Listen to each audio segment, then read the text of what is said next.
السلام علیکم و رحمت الله و برکاته. دوستان خدای کی سی چول به خیر او جوړ یاست. دوستانو د نن په دغه ویډیو کې به زه تاسو ته یو داسې اپلیکیشن در وښیم چې په هغه اپلیکیشن کې به تاسو وکولی سئ چې په خپلو موبایل کې ویډیوګانې ایډیټ کړئ او د هغه رقم اډیوګانې ایډیټ کړئ او که تاسو غواړئ چې له یو اډیو څخه یوه ایسه ټریم کړئ یا د هغه رقم له یوه ویډیو څخه یوه ایسه ټریم کړئ هغه تاسو ډېر په اسانه طریقه سره کولی سئ. نو دوستانو په دغه اپلیکیشن کې تاسو بیخي زیات کارونه کولی سئ. باید ټول یې په خپلو موبایل کې خامخا انسټال کړئ. نو ځو د ویډیو په طرف ویډیو شروع کوو.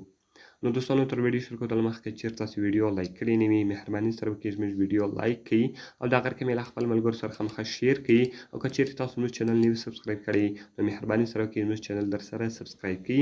نو دوستانو د دې لپاره به تر ټولو مخکې تاسو په خپل موبایل کې یو اپلیکیشن ډاونلوډ کړئ. د دغه اپلیکیشن لینک ما تاسو ته د ویډیو په ډسکرپشن کې درکړی ده. تاسو ډېر په اسانۍ سره کولی سئ چې دغه اپلیکیشن له هغه ځای څخه ډاونلوډ کړئ. نو کله چې دوستانو تاسو دغه اپلیکیشن په خپل موبایل کې ډاونلوډ کړئ د هغه رقم دلته تاسو راسئ دغه به تاسو خلاص کړئ او د هغه رقم کم پرمیشنانس تاسو څخه غواړي هغه ټوټل پرمیشنان به تاسو الاو کړئ او د هغه رقم دلته تاسو راسئ په ایډیټ بټن باندې به کلیک وکړئ.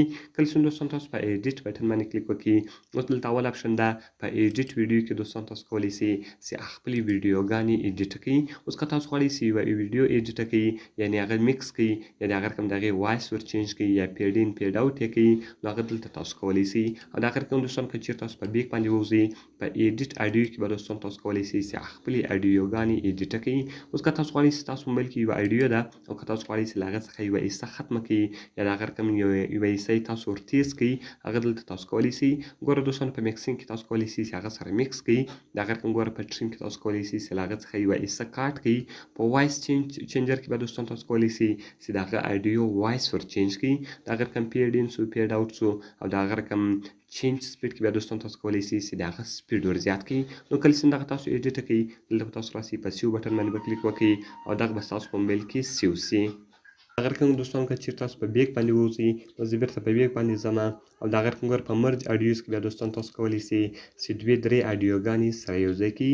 که چیرې ستاسو په موبایل کې اډیوګانې وي او که تاسو غواړئ چې هغه سره یو ځای کړئ هغه نو تاسو په مرج اډیو کې کولی سئ صرف به تاسو هغه اډیوګانې ور وښیاست او د هغه رقم به تاسو په ټیک مارک په شان باندې کلیک وکړئ.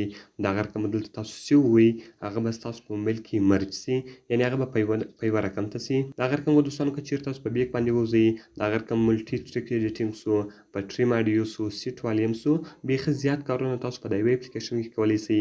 نو باید دغه اپلیکیشن ټول په خپل موبایل کې خامخا انسټال کړئ. نو دوستانو که مې ویډیو خوښ شوې وي ویډیو خامخا سره لایک کړئ له خپلو ملګرو سره خامخا شیر کړئ او د دې رقم ته نورو ښایسته ویډیوګانو لپاره زموږ چینل خامخا سبسکرایب کړئ. دوستانو ملاویږي په نورو ښایسته ویډیوګانو کې په دعاګانو کې مې یاد ساتئ. د خدای په امان.